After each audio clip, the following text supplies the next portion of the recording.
Good morning, class 5. How are you all, children?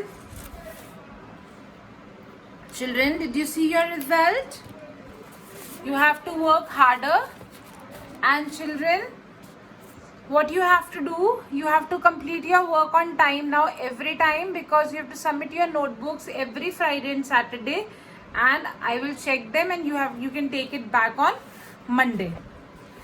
So children, we had started a new chapter, living and non-living things. We have read this one page of the chapter 39, page number 39 we have read, in which we read that all the living things are known as biotic components and all the non-living things are known as abiotic components. हमने एक living thing से कुछ characteristics के बारे में भी पढ़ा था, that living things can move, they can grow, they can reproduce, they are sensitive and they need food, they need nutrition, which non-living things do not need. Now come to page number 40. We will read next page, page number 40. Please repeat after me so that you can improve your reading skills as well, and I will explain it to you. Interdependence of living things. Put your finger here and read after me. Interdependence of living things का मतलब होता है कि कैसे एक living thing दूसरे living thing पे depend होता है. हर एक लिविंग थिंग दूसरी लिविंग थिंग पे क्या होता है, डिपेंड होता है. There is interdependence among living things, मतलब सभी लिविंग थिंग्स एक दूसरे पे डिपेंड होते हैं. Plants, animals and human beings are living things. Living things कौन कौन होते हैं? प्लांट, एनिमल यानी जानवर, और ह्यूमन बीइंग्स. ये क्या होते हैं? Living things. ये तीनों एक दूसरे पे डिपेंड होते हैं. All animals and human beings depend on plants in many ways. जितने भी लिविंग थिंग्स है, जितने भी ह्यूमन बीइंग्स हैं जैसे कि हम, और जितने भी जानवर है यानी कि एनिमल्स, वो सब प्लांट्स पे डिपेंड होते हैं. We depend on plants for things such as food, clothes and medicines. हम लोग प्लांट्स पे क्यों डिपेंड होते हैं? क्योंकि हम प्लांट से क्या लेते हैं? फूड लेते हैं. हम क्लोथ्स, कॉटन के कपड़े पहनते हैं ना, वो कहाँ से आता है? कॉटन प्लांट से. एंड मेडिसिन, मेडिसिन किससे बनती है? प्लांट से. तो ये सारी चीजें हमें प्लांट से मिलती है. तो हम किस पे डिपेंड है? प्लांट्स पे डिपेंड है. Similarly we get milk, eggs and meat from animals. और हमें मिल्क, एग और मीट कहाँ से मिलते हैं? एनिमल से, है ना. यानी जो ह्यूमन बीइंग्स है उन्हें सारी चीजें किससे मिल रही है? या तो प्लांट से या फिर एनिमल से. हम एनिमल्स और प्लांट्स दोनों पे डिपेंड है. इसका मतलब मैंने अभी आपको बताया था ना कि सारे लिविंग थिंग्स एक दूसरे पे डिपेंड होते हैं, डिपेंडेंट होते हैं. कैसे डिपेंडेंट है ह्यूमन बीइंग्स प्लांट्स और एनिमल्स से? पता चला. Does we depend on animals as well. Animals depend on plants for food and shelter. अब जानवर प्लांट्स पे क्यों डिपेंड होते हैं? क्योंकि जानवर क्या करते हैं? उन प्लांट से खाते हैं, वो प्लांट्स को खाते हैं, प्लांट से फूड लेते हैं. और कई जानवरों का तो घर है प्लांट. कैसे? जैसे ट्रीज होता है, तो ट्री से मंकीज रहते हैं ना. मंकीज कहाँ रहते हैं? ट्रीज में रहते हैं, उनका घर है. तो एनिमल्स फूड और शेल्टर दोनों के लिए प्लांट्स पे डिपेंडेंट है. Plants also depend on human beings and animals for carbon dioxide. Plants हम पे कैसे डिपेंड है? हम कौन सी एयर ब्रीद इन करते हैं? ऑक्सीजन. और कौन सी ब्रीद आउट करते हैं? Carbon dioxide. इसका बिल्कुल उल्टा होता है प्लांट्स के साथ. प्लांट्स ब्रीद इन करते हैं कार्बन डाइऑक्साइड और ब्रीद आउट करते हैं ऑक्सीजन. यानी प्लांट को जो कार्बन डाइऑक्साइड चाहिए वो उसे कहाँ से मिल रही है? वो उसे हमसे मिल रही है जो हम ब्रीद आउट कर रहे हैं. और हमें जो ऑक्सीजन चाहिए वो हमें कहाँ से मिल रही है? वो हमें प्लांट से मिल रही है जो वो ब्रीद आउट कर रहे हैं. इसका मतलब प्लांट और ह्यूमन बीइंग्स, एनिमल्स दोनों एक दूसरे पे डिपेंडेंट है. हम जो ब्रीद आउट कर रहे हैं वो प्लांट ले रहा है, और प्लांट जो ब्रीद आउट कर रहा है वो हम ले रहे हैं. Animals and human beings release carbon dioxide during respiration. Plants use this carbon dioxide to make their food. Plant इसी गैस को यूज करती है और इससे खाना बनाती है अपना.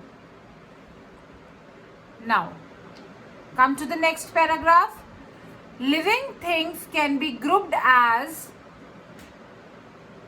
producers, consumers, and decomposers.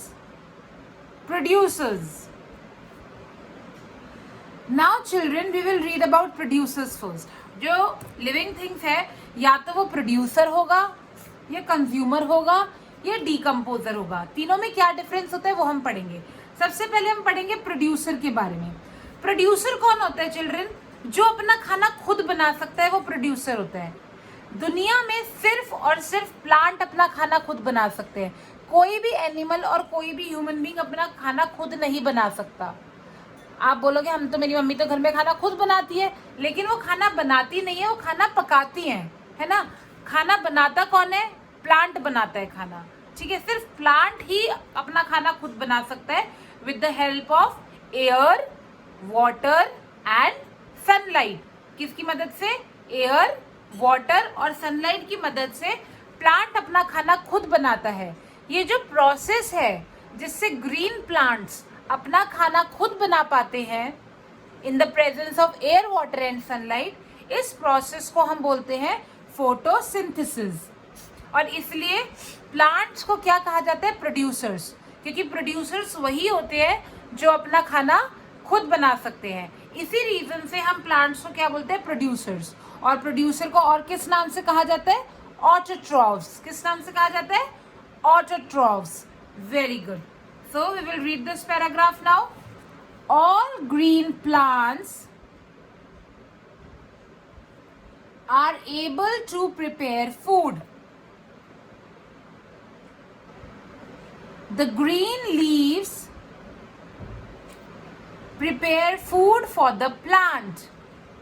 कौन बनाता है प्लांट के लिए खाना? उनकी ग्रीन लीव्स. किसकी प्रेजेंस में? Air, water and sunlight. और प्लांट में जो ग्रीन कलर होता है, सिर्फ ग्रीन प्लांट्स अपना खाना खुद बना सकते हैं. और प्लांट में जो ग्रीन कलर होता है ये किसकी वजह से होता है?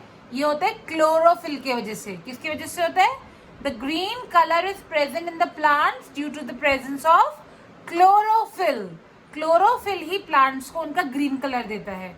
They use sunlight, carbon dioxide from the air, water and chlorophyll to prepare food.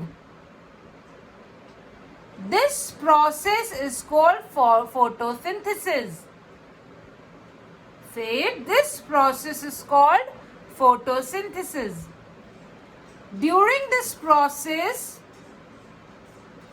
oxygen gas is released by plants.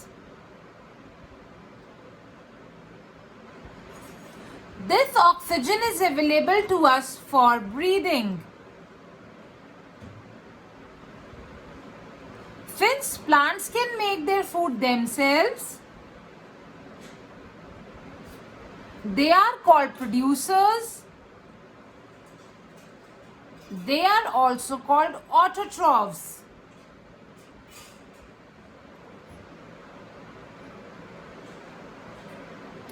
Very good. Now we have read about producers. कि प्रोड्यूसर्स कौन होते हैं? जो अपना खाना खुद बना सकते हैं. नाउ अब कंज्यूमर्स कौन होते हैं? मैंने आपको क्या बताया था कि लिविंग थिंग्स 3 पार्ट में डिवाइडेड है. Producer, consumer and decomposer. हमने प्रोड्यूसर पढ़ लिया है. Now we will read about consumers tomorrow. Consumers के बारे में हम कब पढ़ेंगे? कल पढ़ेंगे. Alright. What you have to do, you have to read it once again, क्योंकि हम थोड़ा थोड़ा करके पढ़ेंगे because it is a difficult chapter और आपको पूरा समझ आना बहुत ज़रूरी है. All right children, so you will read the chapter from the beginning, from here till here, and if there is any problem in any line, you can send me a voice note. I will explain the meaning to you once again, and tomorrow we will continue the reading of the same chapter. All right, take care, bye bye.